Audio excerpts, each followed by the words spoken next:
Seven sisters একটি landlock অঞ্চল, যেখানে সমুদ্রের একমাত্র অভিভাবক বাংলাদেশ। তাই এখানে সমুদ্রপথে চীনের বাণিজ্য সম্ভাবনা অপার। এই অঞ্চলটি সমুদ্র বন্দরবিহীন এবং মূল ভারতের সাথে একটি সরু ভূখণ্ডে সংযুক্ত।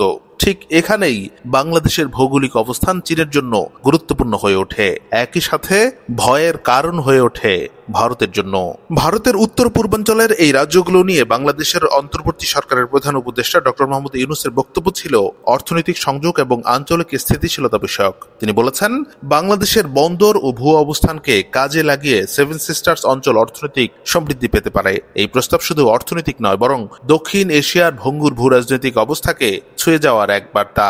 একই সাথে এটিকে ভারতের জন্য একটি সতর্ক বার্তা বলেই মনে করছেন অনেকে। বাংলাদেশের অভ্যন্তরীণ রাজনীতিতে চীনের উপস্থিতি বাড়লে তা সেভেন সিস্টার্সের জন্য অদৃশ্য হুমকি হয়ে দাঁড়াতে পারে। ভারতের উত্তর পূর্বাঞ্চল অনেকটাই বাংলাদেশের ভূখণ্ড দিয়ে সংযুক্ত।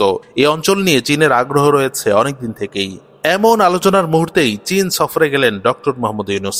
তাই প্রধান উপদেষ্টার সাম্প্রতিক চীন সফর কূটনৈতিক মহলে ব্যাপক আলোচনা তৈরি করেছে, বিশেষ করে ভারতের উত্তর পূর্বাঞ্চলীয় রাজ্য সেভেন সিস্টার্স নিয়ে, যেখানে চীনের বর্ধিত বাণিজ্যিক কার্যক্রম নিয়ে দিল্লির উদ্বেগ স্পষ্ট। ডক্টর মোহাম্মদ ইউনূস চীনে তার সফরের অংশ হিসেবে বেশ কয়েকটি উচ্চ পর্যায়ের বৈঠকে অংশ নেন।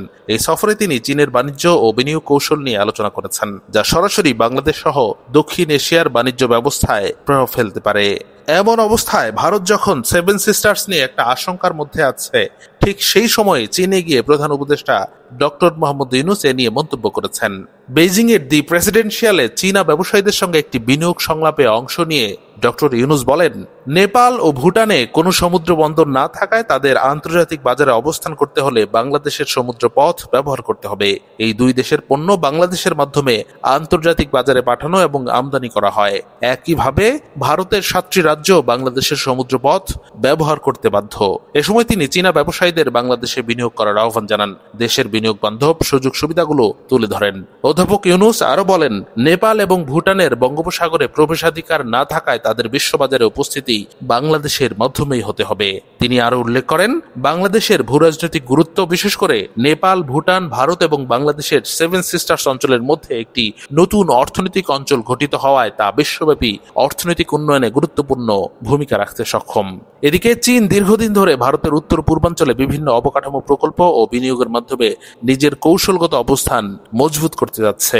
চীনের অর্থনৈতিক ও রাজনৈতিক কৌশলের অংশ হিসেবে এই অঞ্চলে বাণিজ্য সম্প্রসারণের যে পরিকল্পনা রয়েছে তা ভারতীয় স্বার্থের জন্য উদ্বেগজনক হতে পারে। তাই ভারতের বিশ্লেষকরা মনে করছেন, ডক্টর ইউনূসের চীন সফর এবং তার বৈঠকগুলো এই অঞ্চলের অর্থনৈতিক ও কূটনৈতিক ভারসাম্যে নতুন মাত্রা যোগ করতে পারে।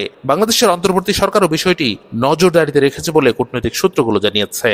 বাংলাদেশের অন্তর্বর্তী সরকার স্পষ্টভাবেই জানিয়েছে, দেশের সার্বভৌমত্ব ও জাতীয় স্বার্থ অক্ষুণ্ণ রাখাই তাদের প্রধান লক্ষ্য।